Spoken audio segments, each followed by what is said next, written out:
John, talk to me about yen. So we don't see an exemption for Japan, and yet yen's a haven. What's going on? Well, I think what we're seeing are the ideal ingredients for a Japanese yen rally. I think the market is a bit confused or at odds of what to do with foreign exchange on all of these announcements and concerns about a trade war. But one thing that's clear going into this year was that the Japanese yen is undervalued, and there's a lot of complacency around the implications for Bank of Japan policy. So with risk off and with interest rates heading back lower, this is a natural support for an undervalued Japanese yen. It's one of the few stick-out moves over the last couple of sessions.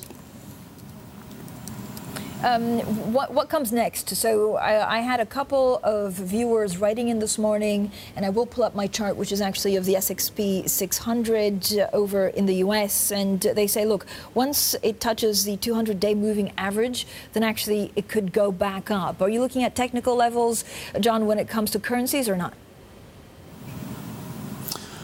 Definitely, and also looking at technical levels when it comes to risk appetite, because what happens when you have these big risk-off moves is that you get a lot of correlations going to one, certainly in the assets that are on the move. So another 200-day moving average to look at, to me the most important one, whether I'm trading currencies or anything else, is the S&P 500's 200-day moving average, which twice supported the market back in the previous meltdown. So this is a level I hold more important than any currency level, and I think the next levels for dollar yen are really down towards 100.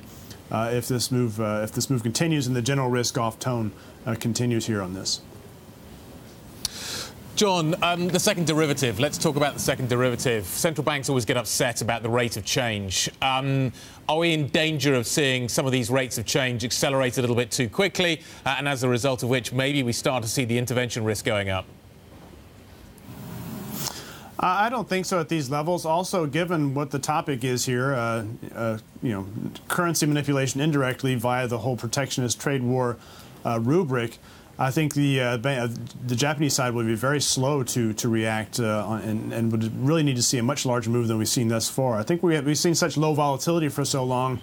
Things look a bit volatile, but they're really not that volatile in the FX space.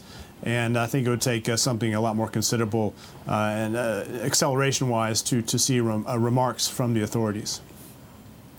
One of the things the Chinese could do is to use the currency as part of this process. Do you anticipate that could happen?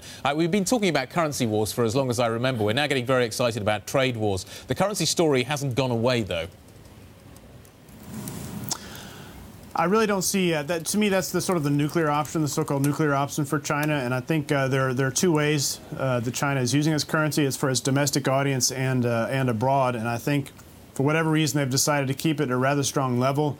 And that's the policy right now. I think stability is probably the most important signal they want to send for now. And I'm really curious, the bigger arc of all of this is how is China going to continue to respond from here? Are they going to play a longer waiting game, hoping that I mean, Trump, after all, may go away one day. His polls don't look too good for the midterms and, of course, for the 2020 cycle. And this could just be tensions, but no more sort of fresh or huge escalation. I think that's the bigger question from the Chinese side. John, one of the things that we are seeing at the moment is oil prices going up. Now, part of this is on the sort of the global reflation trade, but part of it as well is on an expectation that maybe we could see some issues around the Iran deal. If we were to see a spike in oil prices, how does the Gulf use those petrodollars? It's been one of those kind of flows that went into reverse over the last few years. If we were to see oil spiking significantly higher, how could that change the oil petrodollar dynamic? A very good question. I think if you look at the case of Saudi, for example, higher oil prices are simply in the short term a welcome relief from a massive deficit. So I'm not so sure it alters the equation in any dramatic way on the petrodollar. I think that petrodollar issue, however, is a tremendous issue for the long term, and it's going to be very interesting also in connection with the trade wars. With this new announcement of a Chinese UN-based oil contract, if that takes hold, we see this interesting idea that we could have a rival to the petrodollar in the future. But I haven't really given thought to be honest, the immediate effects of higher oil prices here. I think you need to see something more dramatic than a few more dollars on the oil price to start talking about large FX reserves and petrodollar implications here.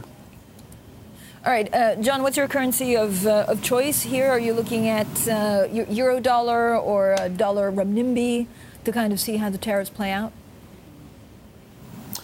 Well, again, it's very interesting to see how the market is confused of what to do here. We only have the sort of the strong yen as the salient theme for the moment. The dollar's a bit mixed. It's not really strong or weak. The FOMC was a bit irrelevant.